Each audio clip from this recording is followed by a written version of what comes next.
নমস্কার বন্ধুরা, গল্পকথন by she channel থেকে আপনাদের স্বাগতম।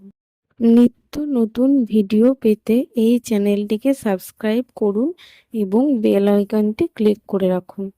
আজকে আমি পাঠ করে শোনাব রবীন্দ্রনাথ ঠাকুরের লেখা রূপনারায়ণের কোলে। রূপনারায়ণের কোলে জেগে উঠিলাম, জানিলাম এ জগৎ স্বপ্ন নয়।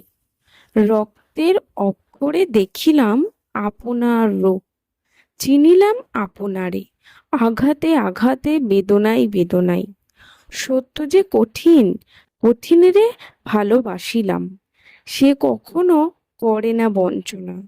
আমৃত্যুর দুঃখের তপস্যায় এ জীবন, সত্যের দারুণ মূল্য লাভ করিবারে, মৃত্যুতে সকল দেনা শোধ করে দিতে।